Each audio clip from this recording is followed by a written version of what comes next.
Employers are advised to clearly state their terms and conditions with regards to the ownership of intellectual property developed by their employees. This will assist employees in understanding their situation. Grant Wilkinson from Business Solutions says the recent dispute between Vodacom and inventor Nkosana Makate over the company's Please Call Me product has brought renewed attention on the question of intellectual property.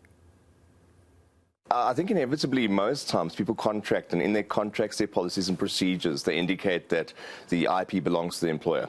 And I think it's an imperative that employers, coming from a business perspective, need to contract correctly and make it clear from the start, you know, if you're working for us, you're designing, because it's an interesting space you find ourselves in, because you want people to innovate, you want people to be creative, but by the same token, then the IP goes to the company. So it's about finding that balancing act. And a lot of companies are coming up with certain solutions. I mean, I've seen some companies do, as it said in John's article, the Dragon's Den. But then it's a question of being very clear in terms of what's the reward for it, and then what happens to the intellectual property. Yeah, and it wouldn't be something that you do whilst an employee. It's often something that comes up in different industries, moonlighting, if you will. But obviously, it's important that employees and employers are clear in terms of how they contract. Are you allowed to work externally? And often it's a question of if your work outside of the company doesn't infringe on your time, doesn't infringe on our copyright and our IP happiness. Contracts make it clearer, you know, and I think it's important to have policies and procedures in place up front, train the company, train the employees up in terms of what the rules are,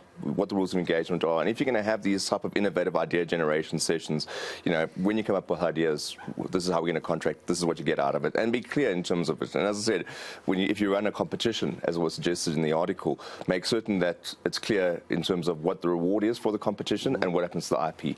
And people are going to be a lot tighter in terms thereof, I reckon. I think historically, even with employment contracts, one of the things I get asked as an attorney is, can you make it shorter?